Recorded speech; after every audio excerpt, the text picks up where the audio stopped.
Greetings, fellow mortals. In terms of entertainment, 2022 has been full of surprises for me. There were many pieces of media that I decided to give a shot and was pleasantly surprised. Everything Everywhere All at Once, Elden Ring, Lost in Random, Romance is a Bonus Book. Those were all experiences that I didn't think that I would enjoy. Now, as 2022 comes to an end, they prove themselves to be some of the most memorable tales that I've experienced all year. It's always nice to find a diamond in the rough that you never expected to see. Another show that my wife and I find ourselves addicted to is Spy Family. Now, there were a few anime in this year that I was interested in. Shield Hero is a guilty pleasure of mine, Chainsaw Man was a wild read, Mob Psycho 100 is a beautiful gem, but none of them captured my attention like Spy Family. Of course, for me, it all started with memes and fan art. The fan base seemed pretty passionate about the show. It made me want to give it a chance. My wife just liked the art and the cuteness of the characters, specifically Anya. We expected a nice slice of life story. Nothing special, not to say that we expected it to be bad, but we didn't think that we would find one of our favorite shows of the year, that's for sure. The first thing which struck me about Spy Family was the tone. It's rare to find a comedy that can take itself just seriously enough for the audience to actually be invested in the plot. Writing humor is a difficult task in itself. After all, many people find a wide variety of things to be funny. Unless a creator is a professional comedian, they're not any sort of expert. They just have to do their best, which is fine. All I'm saying is that it's a hard line to walk without stumbling and falling. While I do find myself smiling and laughing at many parts in Spy Family, I also wouldn't say that it's the funniest show or anime that I've ever seen. The plot isn't world shattering either. In terms of competency, the story is good. It gets the job done by making us care about what happens next. There's no major plot holes, the reasoning, abilities, and politics of the world make sense, but it's all just a tool to keep the characters moving. The same thing could be said with the setting and the characters to some degree.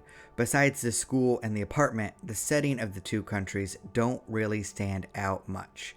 And with the characters, I wouldn't say that each individual character can stand on their own. Twilight is too serious and competent to be a compelling main character. Anya is too young and naive. Yor is too deadly and airheaded. If we followed any of them on their own, I don't think the story would work as well. But that's the beautiful part of Spy Family. It doesn't lose the forest for the trees. The sum of its parts is far greater than its individual elements. Everything is executed competently, allowing us to enjoy its connecting features to the fullest. After all, it's in the name. It's what we're supposed to be invested in. The family itself is the main point of the story, and it works better than I ever could have predicted before experiencing the tale for myself. What truly invests the audience is the interactions among the family members. They're cute, wholesome, and lovable. We want to see their connections grow. We want them to stop being a pretend family and start being a real family. My only real complaint about their unit is that I wanted to see more of Yor's assassination jobs at the start of the show, but when the biggest complaint that someone can have for an anime is that they want more, then I should probably know when to shut up. There are many aspects of the anime that works as almost a paradox. The biggest contradiction is our desire for Twilight's mission to both fail and succeed. After all, if the spy's goals are completed, then the family unit falls apart. At the same time, if the family doesn't make any progress on the mission, then they'll be pulled apart anyway. We exist in a point of wanting the protagonist to both fail and succeed. The main aspect of this is Anya. As a child, she's the one that needs to grow the most when it comes to skills and knowledge. Her telepathy gives her a major advantage over people, but her physical skills, critical thinking abilities, and textbook knowledge are all non-existent at the start. She has grown, but she's still a child. Steadily, we see her grow into a future adult. even if she stumbles at times, like in the dodgeball episode. And I stand by that being the funniest part of the show so far. In comparison, Twilight and Yor, or Thorn Princess if you will, don't have to grow in their skills. They've reached the peak of their abilities in their chosen professions. In terms of knowledge, they can grow, but that's not their arcs. Instead, they have to grow as parents and spouses, and that's something that builds over time. They're showing that they're growing to actually care about each other instead of just relying on a fake marriage. Even as they learn to coexist with each other, the real challenge comes in the form of raising Anya. With Twilight, he grows to understand that he can't control everything about his adopted daughter. She's her own person. She's not a tool to use. She's not a mark to scam. Anya is a person, and he's guiding her into adulthood. And to be fair, he is trying his best. He even reads books about it.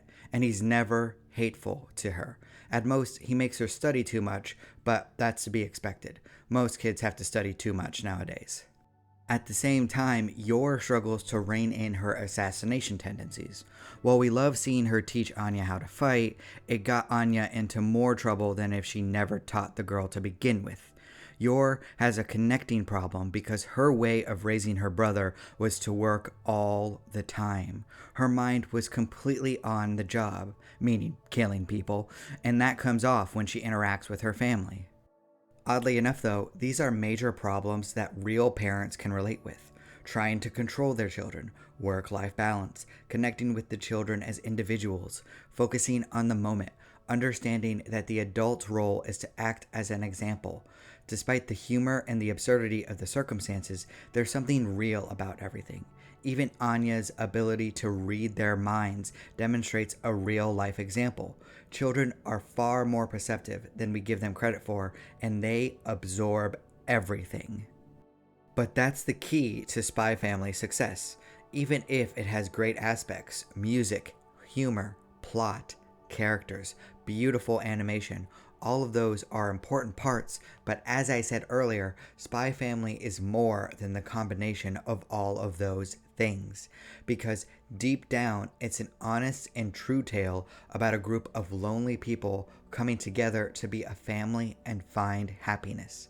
It's something that we can all relate to in some way. Even if we don't want kids, we all want a loving family in some way. Spy Family is so earnest and loving that it makes sense that it gained popularity.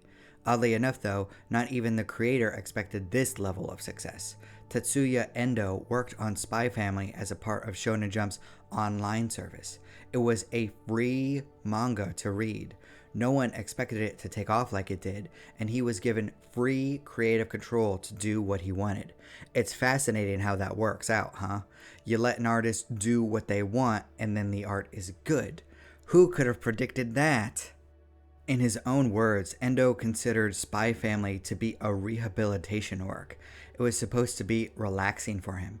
He said that he wasn't even all that fond of spies. And I get that, because it's not the spy aspects of it that I like. In fact, the show makes fun of spies on a regular basis, but it never mocks family. The art knows the importance of being surrounded by loved ones, and I think that bleeds off in the story in almost every single way. It connected to the characters in ways that we never expected.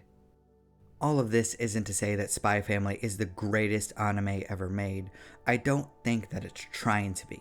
I don't even think that it's trying to revolutionize anything. It's just trying to be a fun, entertaining story filled with lovable characters, cute moments, and funny scenarios.